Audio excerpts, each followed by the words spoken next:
तालुक्याचे तालुका अध्यक्ष व सर्व जिल्हा व तालुका पदाधिकारी इथं ज्या ज्या संघटनांनी आपल्या आजच्या मोर्चाला पाठिंबा दिलेला आहे त्या सर्व संघटनेचे पदाधिकारी आणि मोठ्या संख्येने जमा झालेल्या माझ्या तरुण युवकांनो, मित्रांनो आणि माझ्या माय माऊलींनो सगळ्यांना मी क्रांतिकारी सलाम करतो, क्रांतिकारी जय भीम करतो. सगळ्यांना जय भीम. आज आपण हा मोर्चा महाराष्ट्रातल्या वेगवेगळ्या ठिकाणी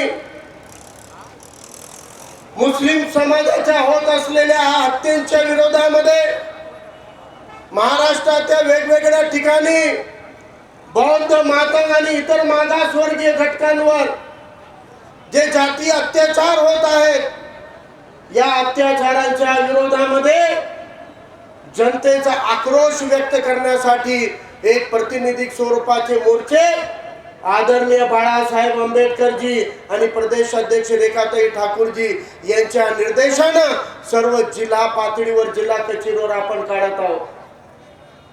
या मोर्चा काढण्याचा मागला हेतू काय आहे?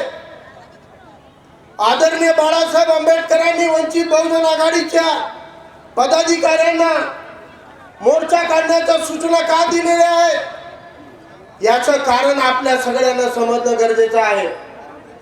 माझ्या बांधवांनो, माझ्या मायमाऊलींनो, जर आपल्यावर कोणी अत्याचार करत असाल, जर आपल्यावर कोणी हल्ला करत असाल, जर कोणी आपल्याला त्रास देत असाल, जर कोणी आपल्याला धमकी देत असाल, जर कोणी आपल्याला मारायला आलेला असेल, तर आपण कुठं जातो? आपण कुठे जातो? पोलीस स्टेशनला जातो, पोलिसांकडे जातो.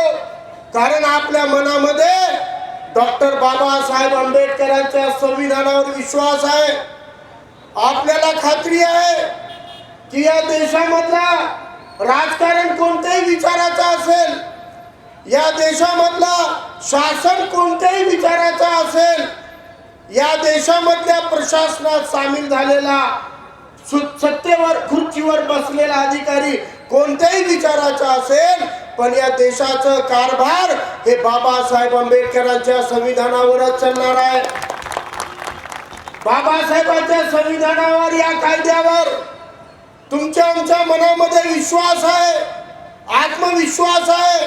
म्हणून जर आपल्यावर अन्याय झाला तर आपण पोलीस स्टेशनला धाव घेतो, आपल्यावर अत्याचार झाला तर आपण पोलीस स्टेशनला जातो, पोलिसांकडे जातो.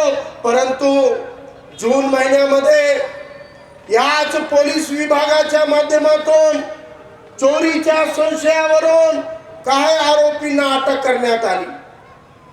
बीड जिल्ह्यातल्या परळी येथे संशयावरून जरीन खान नावाच्या बस ट्रकच्या पाटेचं काम करणाऱ्या एका मेकॅनिकला घरातून उचलून घेऊन गेले. त्याचा मुलगा दुकानावर होता, त्याच्या मुलाला दुकानावरून उचललं. दोन बाप लेकांना पोलीस स्टेशनला घेऊन गेले आणि पोलीस स्टेशन मध्ये घेऊन जाऊन कागदावर अटकही दाखवली नव्हती आणि त्याला बेदम मारहाण केली. त्या जरीन खानला मारहाण केली. मारहाणीमध्ये जरीन खान बेशुद्ध पडला आणि जरीन खानचा मुलगा पोलिसांना सांगू लागला, साहेब माझा बाप बेशुद्ध पडला, माझ्या बापाला त्रास होतोय, याला दवाखान्यात घेऊन चला.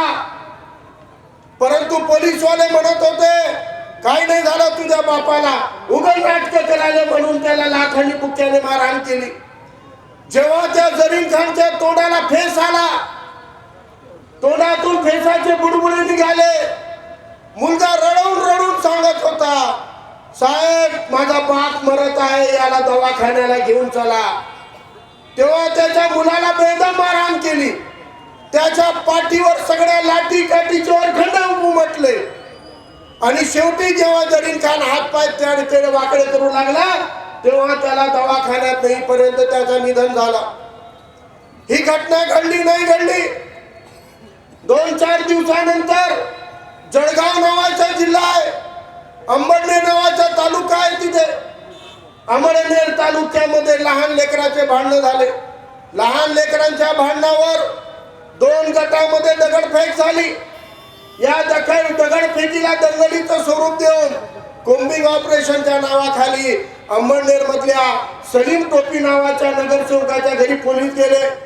घरच्या महिलांनी सांगितलं की तुम्ही ज्यांना पकडायला आले ते तर 2 दिवस झाले गावाला गेलेले आहेत, मग ते कालच्या घटनेमध्ये कसे राहतील.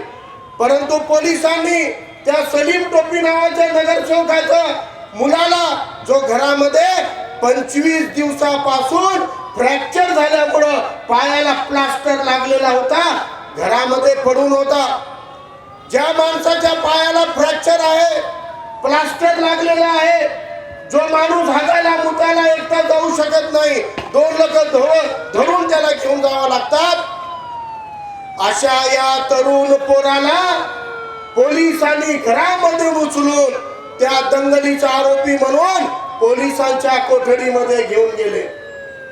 माझी सर्वांना विनंती आहे, अँब्युलन्सला जागा द्या, वाहतुकीची कोंडी होऊ देऊ नका, गाड्या थांबवा, अलीकडच्या बाजूच्या पलीकडची ट्रॅफिक सोडा, अँब्युलन्सला जागा द्या. आणि आपण सगळेजण आता इथं लक्ष द्या. पायाला फ्रॅक्चर आहे, प्लास्टर लागलेला आहे, हगण्या मुद्द्यासाठी 2 लोक पकडून घेऊन जातात. अशा तरुणाला दंगलीचा आरोप म्हणून पोलिसांनी अटक केली, पोलिसांकडे घेऊन गेले.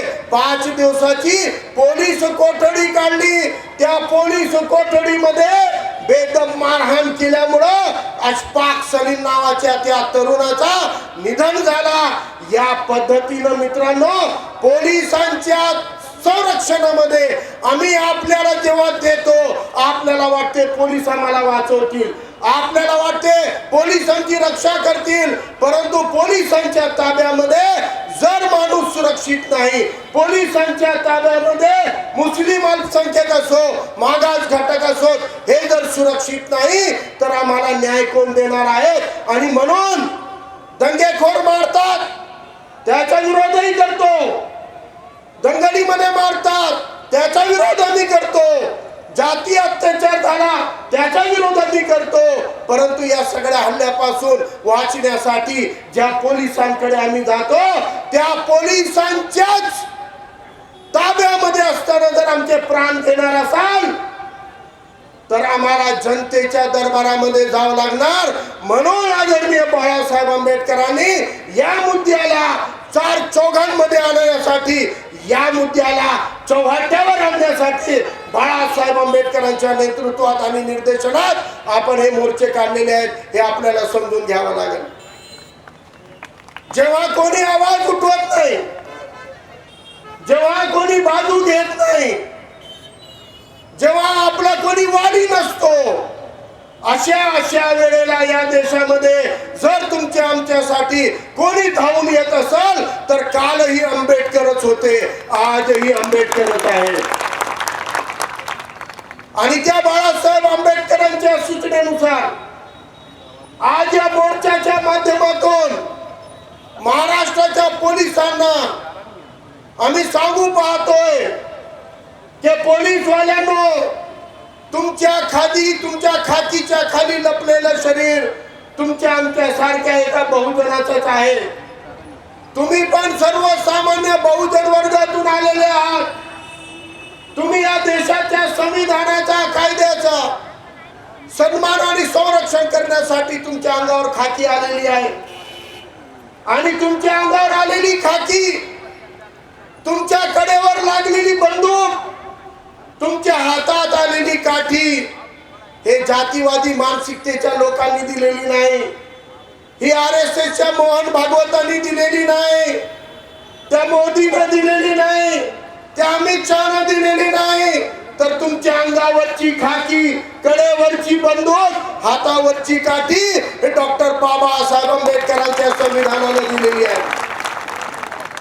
आणि या बाबासाहेबांच्या संविधानाने तुम्हाला या देशाच्या माणसांच्या मानवी अधिकाराची, सन्मानाने जगण्याच्या अधिकाराची, समान वागणुकीच्या स्वातंत्र्याची रक्षा करण्यासाठी दिलेली आहे. म्हणून त्या बाबासाहेबांचे बाबासाहेबांच्या संविधानाचे उपकार माना आणि सर्वसामान्य जाती आणि धार्मिक अत्याचारातून या देशाच्या बहुजनांची रक्षा करण्यासाठी तुम्हाला खाकी दिलेली आहे. आणि मला एक सांगायचं आहे, अशोक हिंगे पाटील साहेब, आपल्याला या पोलिसांना जरा आठवण करून द्यावी लागेल. काही दशकापूर्वी, काही वर्षापूर्वी या पोलिसांना पूर्ण पॅन्ट घालण्याचा अधिकार नव्हता. या पोलिसांना पूर्ण पॅन्ट, फुल पॅन्ट घालायचा अधिकार नव्हता. पोलिसांना अर्धी चड्डी घालावं लागायची. खरं आहे की नाही बाय? अर्धी चड्डी घालावं लागायची आणि ती चड्डीचा रंग पण खाकी राहायचा. आता खाकी कलरची अर्धी चड्डी घालणारे कोण आहेत? RSS वाले आहेत, संघी आहेत, दंगेखोर आहेत. मग आता त्या दंगेखोरांमध्ये आणि पोलिसांमध्ये फरक दिसायला पाहिजे की नाही? यांच्यामध्ये फरक दिसायला पाहिजे. म्हणून या पोलीसवाल्यांना हाफ चड्डीवरून फुल पॅन्ट देण्याचं काम सुद्धा एका मुसलमानाने केलेलं आहे, बॅरिस्टर AR अंतुलेनं केलेलं आहे. लक्षात घ्या. तुमच्या चड्डीमध्ये RSSच्या चड्डीमध्ये फरक दिसावा म्हणून बॅरिस्टर AR अंतुले या राज्याचे मुख्यमंत्री होते, तर त्यांनी तुम्हाला हाफ पॅन्ट वरून फुल पॅन्ट वर आणलेले आहे. आणि त्या बॅरिस्टर अंतुलेच्या लेकरांना कोठडीमध्ये मारता काय? त्यांचे प्राण घेता काय? तुम्हाला वाटत असेल की आम्ही या राज्यामधल्या मुसलमानांवर किती अत्याचार केला तर कोणी बोलणार नाही. तर लक्षात घ्या, या महाराष्ट्रामध्ये, या देशामध्ये ED-CDला न भिणारं ऍडव्होकेट प्रकाश आंबेडकर नावाचं नेतृत्व आहे, जे या EDला घाबरत नाही, CBIला घाबरत नाही, जे तुमच्या मोदीला घाबरत नाही, अमित शहाला घाबरत नाही. ते तुमच्या खाकीला घाबरणारे नाहीत, कारण ते डॉक्टर बाबासाहेब आंबेडकरांचे नातू आहेत. ते संविधान निर्मात्याचे रक्ताचेच नाही तर विचारांचे वारस आहेत. आणि असा वारसदार, अंगाराच्या निखाराचा वारसदार आमचा नेता आहे. आणि त्या नेत्याच्या पाठीशी हे मायबाप जनता, हे नागरिक, हे बहुजन समाज आहे. म्हणून कोणावरही अत्याचार करताना तुमच्या हातामधली काठी बहुजनांवर चालवताना तुमचे हात धचले पाहिजे. कडेवरची बंदूक आमच्यावर चढण्याआधी तुमचे हात कापले पाहिजे. आणि हा वचक निर्माण करण्यासाठी आज जालना जिल्ह्यातल्या नेते पदाधिकारी मोठ्या संख्येनं माझ्या बंधू आणि मायमाऊलींनी हा मोर्चा काढून या गृहमंत्र्याला आम्ही इशारा दिलेला आहे की अत्याचार कोणावरही हो, लढण्याचं काम वंचित बहुजन आघाडी करणार आहे.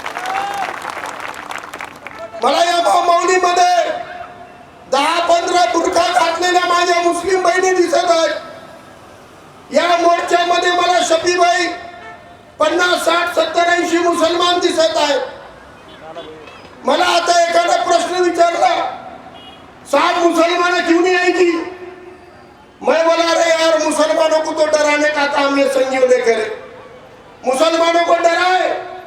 और आज ऐसा माहौल बना दिए कि मुसलमान रास्ते पे आ गया तो दंगा हो जाएगा, और दंगा होगा तो बीजेपी और सत्ता में आएंगी.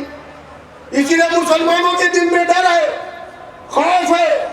लेकिन वो डर मोदी का नहीं है. वो डर अगर है तो अब 2024 में मोदी को सत्ता में आने से रोकने के लिए मुसलमानों ने हिकमत से काम लेने का कदम उठाया है.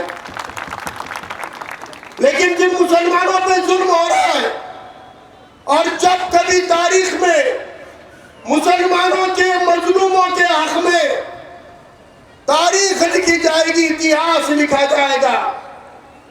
जब जब मुसलमानों पे होने वाले अत्याचारों का इतिहास लिखा जाएगा, मैं यकीन के साथ कहता हूं, उस इतिहास में स्वर्ण अक्षरों से एडवोकेट प्रकाश आंबेडकर साहब का नाम लिखा जाएगा. क्योंकि NRC CA हो, मुस्लिम रिजर्वेशन हो, या हमारे नबी करीम सल्लल्लाहु अलैहि वसल्लम के बेहुरमती के खिलाफ कानून बनाने का ड्राफ्ट हो, या PFI की आड़ में मुस्लिम मुस्लिम नौजवानों को बेड़ियां डालने का काम हो, या औरंगजेब आलमगीर या हजरत टीपू सुल्तान के नाम पर दंगे फसाद करके या झूठे मुकदमे दर्ज करके मारने का काम हो, जब जब भी मुसलमानों पे जुल्म होता है तो इनको बचाने के लिए एडवोकेट प्रकाश अंबेडकर साहब आगे आते हैं। और एडवोकेट प्रकाश अंबेडकर साहब आगे आते हैं, इसीलिए मैं और आप जैसे लाखों की तादाद में उनकी हिदायत पर रास्तों पे उतर के इन मोर्चों को कामयाब कर रहे हैं। इसीलिए आप लोगों का इस संघर्ष के अंदर बहुत बड़ा योगदान है, और मैं मुसलमानों की तरफ से इस मोर्चे में शामिल हुए मेरे सभी बुजुर्गों को, नौजवान साथियों को, मेरी माँ बहनों को हाथ जोड़ के सलाम करता हूँ और मैं उनको सैल्यूट करता हूँ। मैं आपका एहसानमंद हूँ कि आपने मेरे समाज के लिए रास्ते पे उतर के आज का आंदोलन किया है। आपका ये कर्ज है। और मुसलमान भी लड़ने वाली जमात है, वो डरने वाली नहीं, लड़ने वाली जमात है। आने वाले दौर में इंशाल्लाह चाहे हमारे बौद्ध भाई पे, मातंग भाई पे या किसी भी बहुजन भाई पे अगर जुल्म होगा तो इंशाल्लाह मुसलमान भी आपके साथ कंधे से कंधा लगा के खड़ा है और उसमें शरीक होगा। इस बात का यकीन दिलाता हूं। और आज देश को एक देश एक कानून की पुकार लगाई जा रही है। यूसीसी और समान नागरिक कायदे के नाम से देश को बांटने की कोशिश की जा रही है। मैं कहना चाहता हूं कि आप अगर इस देश में एकता चाहते हो तो वो एकता विविधता के दम पर है। अगर हम अलग अलग रंग के हैं तो कोई चमन, यदि हमारा एड्रेस क्या है तो चमन के बाजू, चमन यानी गुलशन, बाग, जहां पे एक रंग के फूल रहते क्या? किसी भी गार्डन में एक रंग के फूल रहते क्या? अगर गार्डन है तो क्या रहना चाहिए? अलग अलग रंग के फूल होंगे तो गार्डन की, चमन की शोभा होती है। इसीलिए इन हुक्मरानों को मैं कहना चाहता हूं कि एक रंग हो जिसका ऐसी तस्वीर नहीं हो सकती, तन्हा किसी के ख्वाब की ताबीर नहीं हो सकती। एक रंग हो जिसका ऐसी तस्वीर नहीं हो सकती, तन्हा किसी के ख्वाब की जागीर नहीं हो सकती। तुम लाख कोशिश करो हमको बांटने की, ये मुल्क किसी के बाप की जागीर नहीं हो सकती है। हम अलग अलग धर्म, जाति में, पंथों में चाहे बटे हुए हो, लेकिन हम अलग अलग काड़ियों को, अलग अलग फूलों को संजो कर एक करने का काम, एक धागे से जोड़ने का काम भारत के संविधान ने किया है। और ये संविधान के बल पे बनी हुई इस एकता को बरकरार रखने का काम आपको, हमको करना है। आप सब लोग मोर्चे में आए, मैं आप सभी लोगों का शुक्रिया अदा करता हूं और आपको यकीन दिलाता हूं हर गली मोहल्ले में जय भीम और जय मीम के नारों से एक गूंज उठेगी। और आने वाले दौर में 2024 में लोकसभा हो के विधानसभा आपके और मेरे प्रतिनिधि को चुनकर भेजने का काम हम करेंगे। आज के इस मोर्चे को समर्थन देने खास औरंगाबाद से आए हुए जावेद भाई का मैं नाम भूल गया था, जावेद कुरैशी साहब का शुक्रिया अदा करते हुए आप सब लोगों का धन्यवाद, आभार। इनकलाब जिंदाबाद, जय भीम जय मीम।